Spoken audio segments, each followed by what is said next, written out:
کیا آپ جانتے ہیں کہ ہمارے پیارے نبی صلی اللہ علیہ وآلہ وسلم کی نماز جنازہ کس نے پڑھائی تھی؟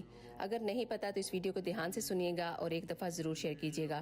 جب ہمارے پیارے رسول صلی اللہ علیہ وآلہ وسلم اس دنیا سے رخصت فرما گئے تو سب مسلمانوں کو بڑا دھچکا لگا، کیونکہ اس کائنات کی سب سے قیمتی چیز اس دنیا سے رخصت ہوئی تھی، کیونکہ ہمارے نبی پوری دنیا کے لیے رحمت بنا کر بھیجے گئے تھے۔ جب آپ کی وفات ہوئی تو حضرت علی نے آپ کو غسل دیا اور انہوں نے ہی آپ کو جو کپڑے پہنے ہوئے تھے پھر سے پہنائے، کیونکہ نبی اور رسولوں کو کفن نہیں پہنایا جاتا، ان کو انہی کے کپڑوں سمیت دفن کیا جاتا ہے۔ آپ کو کپڑے پہنانے کے بعد حجرے مبارک میں رکھ دیا گیا، لیکن آپ کی نماز جنازہ نہیں پڑھائی گئی، کیونکہ نماز جنازہ مغفرت کے لیے پڑھائی جاتی ہے۔ ہمارے نبی اور تمام انبیاء سب گناہوں سے پاک ہیں، اس لیے ہمارے نبی کی نماز جنازہ نہیں پڑھائی گئی۔ سب الگ الگ حجرے میں داخل ہوتے اور آپ پر درود و سلام بیچ کر واپس آ جاتے، اور جب آپ کی وفات ہوئی تو آپ کی عمر مبارک 63 سال تھی۔ سبحان اللہ۔